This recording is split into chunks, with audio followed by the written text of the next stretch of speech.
everyone, and welcome back to English Pod. My name is Marco. And my name is Catherine. So, Marco, what are we talking about here today? Today, we're going shopping again. We go shopping a lot here at English Pod, but this is an upper intermediate level lesson, so we've got some very specific terminology to cover. Exactly. We're going shopping for a digital camera, so we're going to be talking about very specific, maybe a little bit technical vocab related to this very fascinating and expensive product. All right, I'm very excited. I recently purchased a camera, but we won't talk about that yet. Let's take a listen to the dialogue for the first time, and when we come back, we can talk about some of the really interesting details.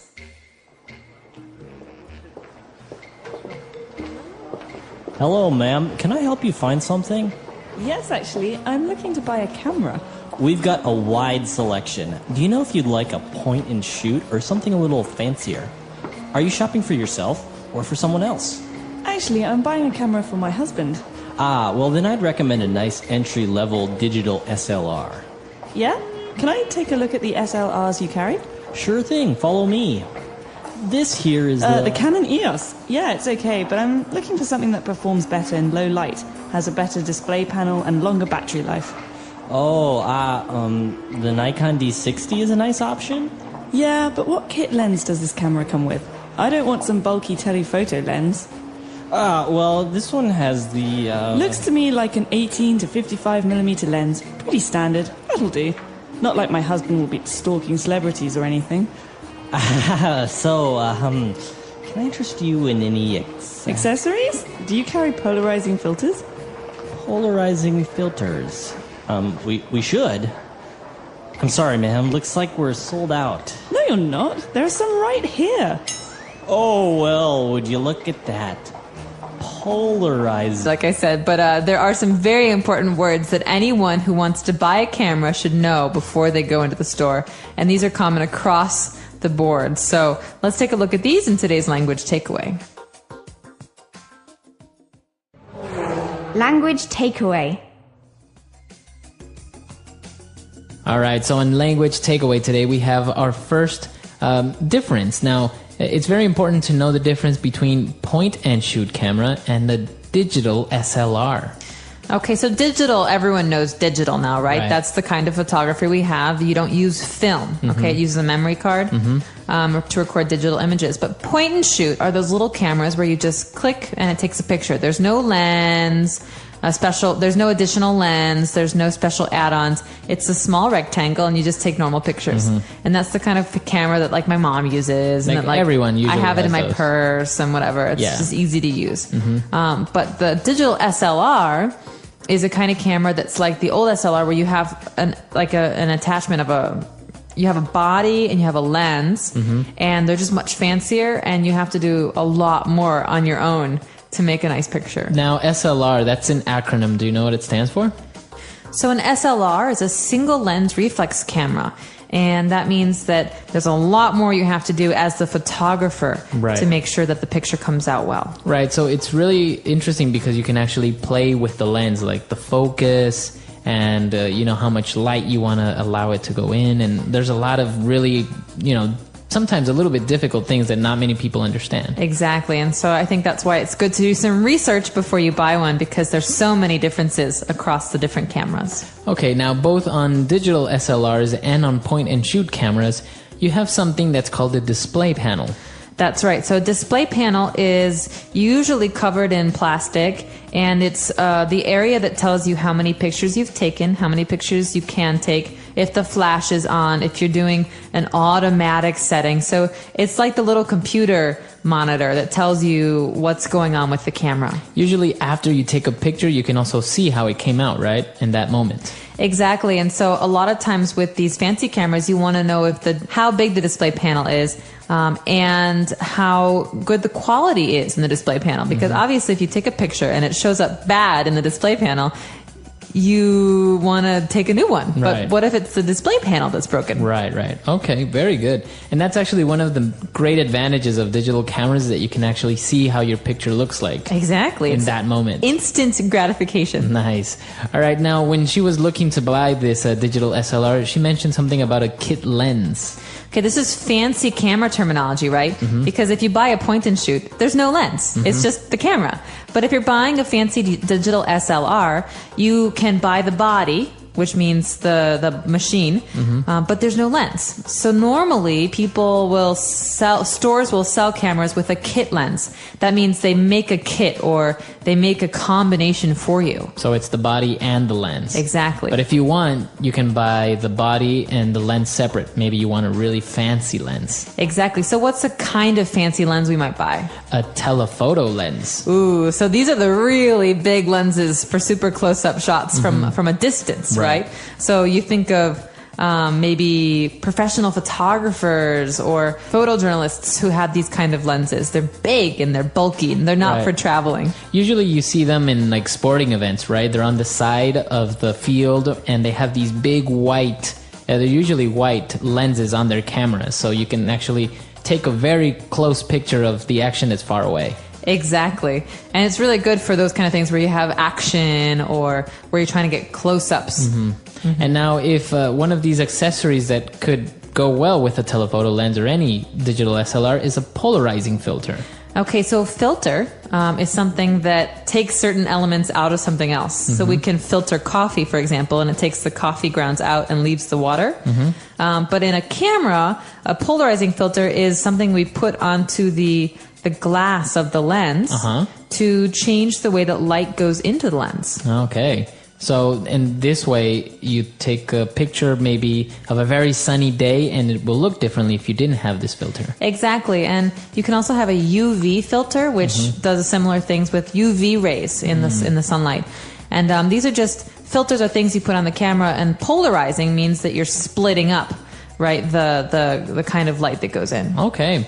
Very good. Very technical terms, and but they're very useful, especially if you're looking to buy one of these cameras and you're not very familiar with the terms.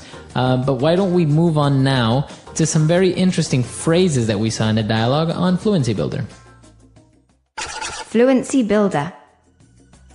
All right. So on Fluency Builder, our first phrase today is entry level. What's an entry level digital SLR? Okay, well, entry level is something that we can use for any kind of purchase, so any kind of thing that we buy. In the case of a camera, an entry level is not for an expert or professional. It's something for someone who's buying one for the first time. So like for beginners. For beginners. So entry level is like entry, beginning, starting. We can have an entry level job where you don't need training or experience, right? An entry-level camera where you don't need long experience with fancy cameras. Or training to know how to use it. Okay, very good. So that's an entry-level camera, but as you mentioned, we can also use it for the job, an entry-level job position. All right, what about our second phrase? Okay, so this one goes with the telephoto lens, right? She says, I don't need a telephoto lens. My husband doesn't need a telephoto lens. It's not like he's going to be stalking celebrities. Okay, so we have this verb here, to stalk. To stalk, that means to follow someone around. Okay. And to look at them and to watch them and to not leave them alone. Now, she mentioned this because this is a very, very interesting and closely associated topic with photographers. You know, you have the paparazzi who follow celebrities and they have these big telephoto lens so they can take pictures of celebrities without them knowing. Exactly. And so you imagine someone in a tree with a big telephoto lens taking a photo of someone famous who's, half a mile away. And stalking celebrities is something that's a bad thing, right? Yeah, it's bad. But it's very also common. Illegal, I think. And I think it's illegal, yeah. All right. And what about our last phrase? Would you look at that? Well, he said it in a very surprised tone, right? Kind of like he didn't really expect to find the polarizing filters. Right, so he's embarrassed, okay? Would you look at that means, oh, wow, I'm surprised. Right. Right, so it's awkward, right? So you could say, Marco, you got a little bit of food on your shirt. You've had it for an hour. Oh my God, would you look at that? Oh, the that's beans really, I had.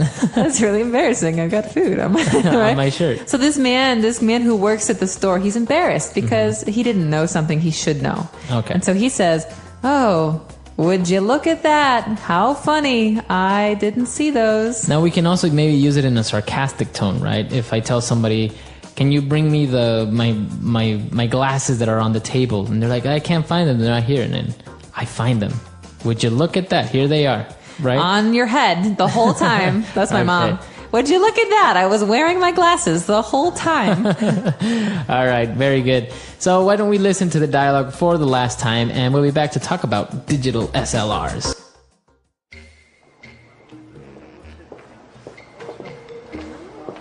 Hello, ma'am. Can I help you find something? Yes, actually, I'm looking to buy a camera. We've got a wide selection. Do you know if you'd like a point and shoot or something a little fancier? Are you shopping for yourself or for someone else? Actually, I'm buying a camera for my husband. Ah, well then I'd recommend a nice entry-level digital SLR. Yeah? Can I take a look at the SLRs you carry? Sure thing, follow me. This here is The Canon EOS. Yeah, it's okay, but I'm looking for something that performs better in low light, has a better display panel, and longer battery life. The Nikon D60 is a nice option? Yeah, but what kit lens does this camera come with? I don't want some bulky telephoto lens. Well, this one has the, Looks to me like an 18 to 55mm lens. Pretty standard. That'll do. Not like my husband will be stalking celebrities or anything. can I interest you in any Accessories? Do you carry polarizing filters? polarizing filters? We should. I'm sorry, ma'am. Looks like we're sold out. No, you're not. There are some right here. Oh, well, would you look at that? Polarizing filters. Thanks for your help, Ralph. No problem, ma'am. All right, we're back. So you mentioned you recently bought a digital SLR camera. How's that working out? I'm loving it. I have to actually train myself on how to use it because I used to have an old film camera that had, it was actually a Nikon as well. And it's different using a digital SLR. There's a lot of things you can do that are very fancy because you actually, there's a computer inside essentially. So I'm getting used to it. It's fun. And what about the difference in pictures, like from a point and shoot to a digital SLR? Does it really make a great difference? Are you very happy with it? There is a big difference, and part of the difference is that you can control every aspect of the photo, okay? So my digital camera was a small little Canon, you know, the little, what are they called? The power shoot. And it took great pictures because, you know, these cameras have amazing pixel quality, right? They have like 7.1 megapixels or like 9.1 megapixels. So the quality is really good, but everything looks the same. If I have my digital camera, my digital SLR, I can frame a shot and I can focus on one person but make everyone else blurry. I can really make more artistic photos, whereas the point and shoot is great for parties and for just like everyday stuff. Everyday stuff, exactly. Now, what about traveling? You have a dilemma there, right? Because you visit very beautiful places where you would love to take very nice pictures with a digital SLR, but at the same time, the inconvenience of it, because they're pretty big. All of them are pretty big. So where would you go on that? Would you use the point and shoot or the digital SLR? Well, that's a good question. One of the reasons that I picked the lens that I did is because it's not immense. But I really want to be able to do some like landscape photography, and I travel a lot, so I think it's worthwhile to suck it up and just take the camera, because otherwise, why did you buy it, right? Yeah, that's true. All right, so an interesting topic here on English Pod, and I'm sure a lot of our users travel around, like to take pictures, or maybe are experts on digital photography. So why don't you come to the website englishpod.com? We'll see you there, and until next time. Bye, everyone. Bye.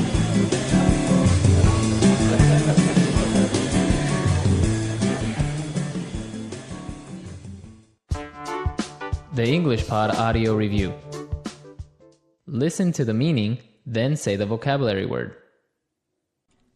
Any compact, non-SLR camera with non-interchangeable lenses using automatic settings and simplified controls. Generally desired by novices and casual users. Point and shoot. Try to persuade someone to buy, do, or eat something. Interest someone in. A transparent optical device used to converge or diverge transmitted light and to form images. Lens. A camera lens filter used to control the plane of polarization of light entering the lens. Polarizing filter.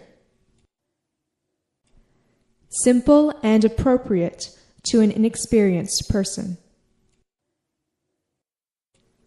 Entry level. Let's try that faster. Simple and appropriate to an inexperienced person. Entry level. A camera lens filter used to control the plane of polarization of light entering the lens.